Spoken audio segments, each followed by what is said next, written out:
नमस्कार। स्वच्छता ही सेवा है। कहा जाता है जहाँ स्वच्छता रहता है वहाँ ईश्वर का वास होता है। इसकी शुरुआत हमें स्वयं से करनी होगी, तभी हम अपने गांव, शहर और कस्बों को साफ सुथरा और स्वच्छ रख सकते हैं। इसी विषय पर जानकारी देने के लिए हमारे साथ हैं विनोद कुमार श्रीवास्तव, जो कि डिस्ट्रिक्ट कोऑर्डिनेटर हैं स्वच्छ भारत मिशन जनपद मिर्ज़ापुर में। विनोद जी, आपका स्टूडियो में बहुत बहुत स्वागत है। धन्यवाद।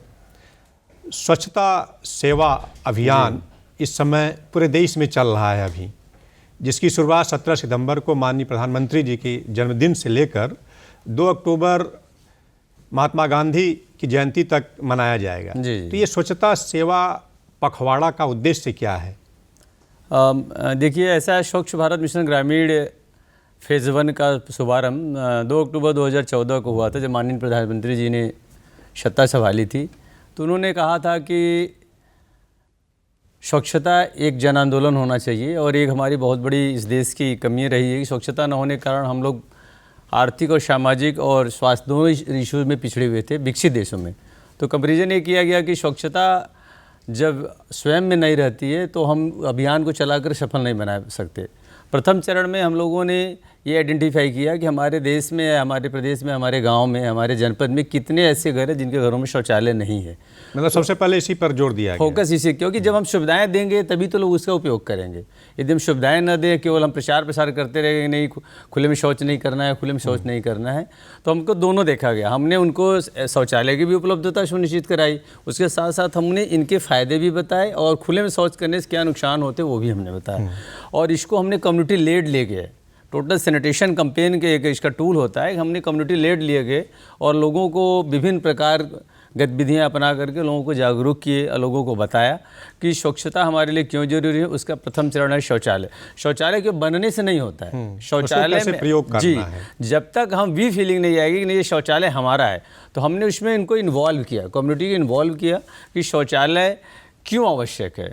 क्योंकि मानव फीकल मन से सबसे बड़ा जो बैक्टीरिया होता है पोलियो का, हमारे देश में भी पोलियो का बैक्टीरिया ख़त्म हो गया। हम ओपन डेफिकेशन करते थे तो पोलियो जो होता है केवल मानव मल में पाया जाता है और कहीं नहीं। तो लोगों को हमने ये जागरूक किया, बताया, मीटिंग करके, बैठक करके, संगोष्ठी करके कि शौचालय यदि हम ओपन डेफिकेशन नहीं करेंगे, खुले में शौच नहीं करेंगे और शौचालय में ही प्रयोग करेंगे, तो सबसे बड़ा इशू होगा कि हम इस रोग से बचेंगे। और बहुत सारी जो बीमारियां हैं उससे भी बचेंगे। जी, निश्चित रूप से जल जनित बीमारियां, क्योंकि जब ओपन में हम डेफिकेशन करते हैं तो जो पानी कंटामिनेशन होता है, जो बरसात होती है, तो उससे भी मल के जो बैक्टीरिया वायरस है वो हमारे स्रोतों में चले जाते हैं, चाहे कुआं हो चाहे हैंडपंप का स्रोत हो, क्योंकि पानी का रूप जो हॉरिजॉन्टल जाता है मिट्टी के अंदर। और इसके साथ साथ जानवरों के माध्यम से हमारे पास आते थे, क्योंकि हम गांव परिवेश में रहने वाले हैं, हम लोग जीव जंतुओं को पालन पोषण करते हैं, तो उनके माध्यम से भी हमें वापस आते थे। इसमें एक सबसे बड़ा फैक्टर था महिलाओं का। महिलाओं ने इसमें बहुत बढ़ चढ़ के भागीदारी की। आप ये कह सकते हैं यदि आज़ादी का असली स्वतंत्रता दिया जाए आज़ादी के बाद, तो महिलाओं को जब उनके घरों में हमने एक शौचालय दिया तो उनको बहुत बड़ी, मतलब उन्हें लगा कि मुझे कुछ मिला है, अब मेरे लिए, उनके लिए बहुत ज़रूरी भी, बहुत इम्पॉर्टेंट था। क्योंकि ये रिसर्च में देखा गया है कि हम लोगों ने भी अध्ययन में देखा है कि शौचालय की सुविधा प्राप्त न रहने के कारण हमारे गाँव के लगभग 95% महिलाएँ पेट भर पानी नहीं पीती थी, ना पेट भर खाना खाती थी, क्योंकि यदि जिस दिन में उन्हें इसकी निष्पादन करना हो तो जाएंगी कहाँ। और एक समस्या होता था कि हर जगह उस तरह की सुविधा भी नहीं ना एकदम आपने सही कहा कि उन्हें हेल्थ इशू के साथ साथ सोशल इशू पे भी बड़ा ज़्यादा उनका चोट रहता था, और जिसके कारण वो इंतजार करती थी कि कब अंधेरा। जी, अंधेरा कब। उसके साथ साथ उनके साथ मिसबिहेव भी होते थे, अनेक प्रकार की घटनाएं। ये अभियान में, स्वच्छता अभियान में सबसे प्रथम चरण में सबसे बड़ा इसका मूवमेंट हुआ, एक जन आंदोलन रूप लिया, जब प्रधानमंत्री जी ने इसको अभियान के रूप में चलाया। और कंस्ट्रक्शन वर्क पे हम लोगों ने फोकस किया। पहला चरण इसका कंस्ट्रक्शन बेस गया, और महिलाओं की इसमें सबसे बड़ी भागीदारी रही, जो कि शौचालय का प्रयोग आज आप देखेंगे तो मोर देन जो कंस्ट्रक्ट हुए हैं 95% 100% के लगभग पहुंच गए हैं हर जगह। मतलब एक तरह से कहा जाए कि जो स्वच्छता सेवा पखवाड़ा चल रहा है, जी, लोगों के अंदर जागरूकता पैदा करना कि लोग ज़्यादा से ज़्यादा शौचालय का प्रयोग करें, गंदगी न करें, साफ सफाई पर ज़्यादा ध्यान दें। नहीं, ये आपकी बात एकदम सही है। स्वच्छता ये पहला फेज़ था। सेकेंड फेज़ में क्या हुआ कि स्वच्छ भारत मिशन ग्रामीण का पार्ट 2 आया। तो ये गवर्नमेंट ने एनालिसिस किया हम लोगों ने कि हमने टॉयलेट तो दे दिए, मानव मल का तो हमने सेग्रीगेशन सही ढंग से कर दिया, लेकिन जो मानव मल के अलावा हमारे पास लिक्विड, एक तरह से कहा जाए कि जो ठोस हाँ, और लिक्विड तरल और अपशिष्ट है, हाँ, इसलिए कि 100% कचरे का प्रबंधन जो है जी, जी। काफ़ी दिक्कत होता है। हाँ।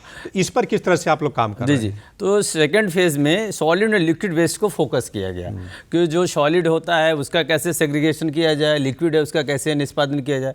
तो इसको हम लोगों ने 2 पार्ट में डिवाइड किया है इसको, सॉलिड लिक्विड।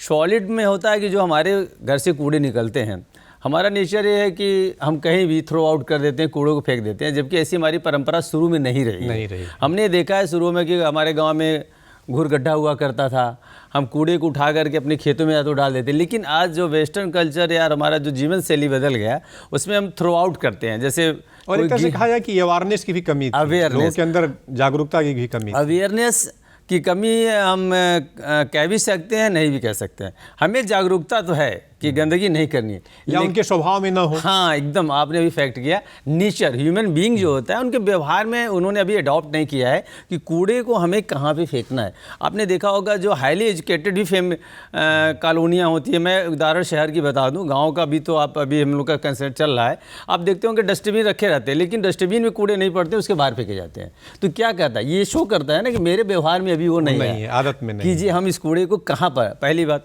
हम लोग गांव में इसका कैंपेन चला रहे हैं। गांव में हमारा सॉलिड वेस्ट मैनेजमेंट के लिए हर गांव में एक कूड़ा घर बनाया जा रहा है।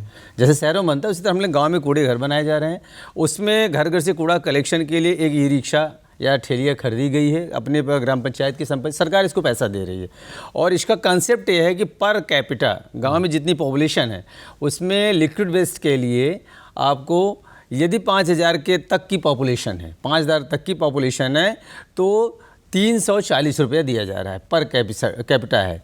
और यदि पर व्यक्ति है, उसमें से 280 रुपये लिक्विड वेस्ट का है और सॉलिड वेस्ट के लिए 60 रुपया है। इसी तरह 5000 की आबादी के ऊपर यदि पॉपुलेशन है उस गाँव की, तो उसको 660 रुपये दिए जा रहे हैं और 45 रुपये, 660 रुपये लिक्विड वेस्ट के लिए ग्रे वाटर मैनेजमेंट और 45 रुपये आपका सॉलिड वेस्ट मैनेजमेंट के लिए। उसमें क्या हम लोग कर रहे हैं कि एक कूड़ा घर बनाया, ई रिक्शा को क्रय किया, और गांव से हम लोगों ने प्रस्ताव पारित करके ग्राम पंचायत की जो टाइट फंड होता है गवर्नमेंट ऑफ इंडिया को, उसमें हम लोगों ने व्यवस्था दे रहे हैं कि 2 व्यक्तियों का सिलेक्शन कर लें, वो घर घर से कूड़े उठाएंगे। और ग्राम पंचायत के खाते बने खुले हुए, OSR ओन रिसोर्स खाता खुला हुआ है, उसमें 1 रुपया 1 दिन का स्वच्छता शुल्क, यूजर चार्जेस हम ले रहे हैं, केवल सिंबॉलिक। उनके एहसास कराती है कूड़ा आपकी है तो मेरा कूड़ा मेरी जिम्मेदारी।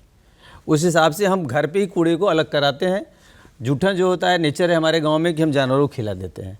गोबर वेस्ट होता है तो हम कंपोस्टिंग कर लेते हैं। लेकिन जो बेस्ट सबसे आपने अभी बात कहा, पॉलीथीन, ये बहुत बिग चैलेंज है कि गांव में यदि आप देखेंगे तो सबसे ज़्यादा पॉलीथीन का भी खराब होता है। तो हम लोगों ने पॉलीथीन को डिस्ट्रॉय करने के लिए, उसको कलेक्शन करने के लिए कैंपेन चला रहे हैं कि एक उनके घर पे मैंने थैला दे दिया। मैं कोई डिब्बा उब्बा नहीं देता हूँ। हम लोगों ने कहा कि स्वयं अपने या उनके अंदर आदत डेवलप किया जाए कि वो यूज ही ना करें, प्रयोग ही ना करें। नहीं, प्रयोग, क्योंकि इतना ज़्यादा ये पॉलीथीन हमारे मानव व्यवहार में इतना ज़्यादा घुल मिल गया है कि हम एकाएक तो उसको डिस्ट्रॉय नहीं कर सकते। लेकिन उसको दूर करने के लिए हम लोग अवेयरनेस कर रहे हैं कि घर से ही पॉलीथीन को अलग किया जाए, न सड़ने वाले को और सड़ने वाले को। जानवर उसको हमारा सफाई मित्र, सफाई कर्मी जाता है जो ई रिक्शा चलाता है, वो घर घर से कूड़े को कलेक्ट करता है, कूड़े घर में डालता है। वहाँ पर उसकी सेग्रीगेशन होती है, छटैया होती है धुलने के बाद। छटैया होने के बाद उसको हम कबाड़ी से कांटेक्ट किए हैं। ये कबाड़ी गांव में कूड़ा नहीं लेता, वो आकर के उस RRC सेंटर से कूड़ा लेगा और वहाँ पे जो पैसा देगा वो ग्राम पंचायत के खाते में जमा होगा। तो जो पैसा जमा होगा वो प्लस जो 1 रुपया 1 दिन का स्वच्छता शुल्क हमने लिया है पर परिवार से, 30 दिन का 30 रुपया, दुकानों से 50 रुपये हैं, कारपोरेट सेक्टर है जैसे ईंट भट्टे हैं या इस तरह से, उनसे हम लोग 100-200 रुपये लेते हैं। ये ग्राम पंचायत निर्णय करेगी, वो स्वतंत्र बॉडी है, जो भी लेना चाहे उससे उसको हम मान दे देते हैं। जो 2 बंदा चलाता है वो अपना गाना बजते हुए जाता है, कूड़ा को कलेक्ट करके लाता है। उसमें लिखा हुआ है सूखे कूड़े अलग होंगे, गीले कूड़े अलग आएंगे। तो हम लोग का ये कैंपेन सेकंड में चल रहा है ठोस के लिए। अब इसका पार्ट है तीसरा कि लिक्विड वेस्ट का। आपने देखा होगा गांव में सबसे ज़्यादा प्रॉब्लम होती है लिक्विड वेस्ट का, नालियाँ बह रही है, बच जा रही है।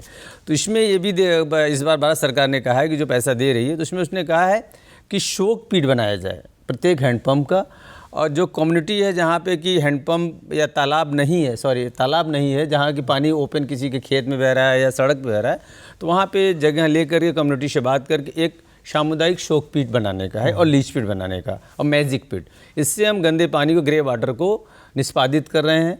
और यदि फ्लो ज़्यादा है पानी का तो हम गांव में जो तालाब है उसमें अंडरग्राउंड भूमिगत नाली बना करके केंद्रीय वित्त, राज्य वित्त की धनराशि से, मनरेगा से कन्वर्जेंसन करके फिल्टर चैम्बर वहाँ बनाकर उसके मुहाने पे जहाँ पानी का लास्ट निष्पादन होता है वेस्ट का पानी का, वहाँ पे फिल्टर चैम्बर बनाते हैं। उससे सेग्रीगेट होकर के छन करके वो तालाब में पानी जाता है। तो मतलब कि हमारा तालाब भी स्वच्छ रहे, साफ रहे। ये तो बात रही ग्रामीण क्षेत्रों की। जी। शहरी क्षेत्रों में किस तरह से आप लोग अपशिष्ट प्रबंधन करते हैं, ठोस और तरल का? शहरी क्षेत्र का तो पार्ट है कि जो शहरी अर्बन डेवलपमेंट एजेंसियां हैं, नगर पालिका हैं, उनमें भी वार्ड वाइज सारे मेंबर्स लगे गए हैं, सारे उनके कर्मचारी लगे गए हैं जो ऑनरेरियम पे होते हैं। वो डोर टू डोर कूड़े को कलेक्शन करते हैं। उनके डंपिंग यार्ड बने हुए हैं, प्लास्टिक वेस्ट यूनिट का अलग है करने का, और जो लिक्विड सॉलिड में है छाटने का, उनकी प्रक्रिया अलग है। लेकिन जिस तरह से उसको अभी एक्टिवेट होना चाहिए, एक्सेलरेट होना चाहिए, वो अभी नहीं आ रहा है। क्योंकि अभी भी लोग को डस्टबिन रखा, मैंने पहले बोला, वो डस्टबिन में न फेंक बाहर फेंकते हैं। तो अभी भी अवेयरनेस कैंपेन की आवश्यकता है बहुत गहरी तरह से, और थोड़ा सा इसमें एक्शन मूड की भी ज़रूरत है कि यदि कोई गंदगी करता है, जैसे हम फॉरेन में मतलब हाँ चार्जेस लगे जो, और एक तरह से कहा जाए विनोद जी कि सबकी जन सहभागिता होनी चाहिए। ये ठीक है विनोद जी, हम सब मिलकर के प्रतिज्ञा करें कि न हम गंदगी करेंगे न औरों को करने देंगे। जानकारी देने और बातचीत करने के लिए आपका बहुत बहुत धन्यवाद। नमस्कार।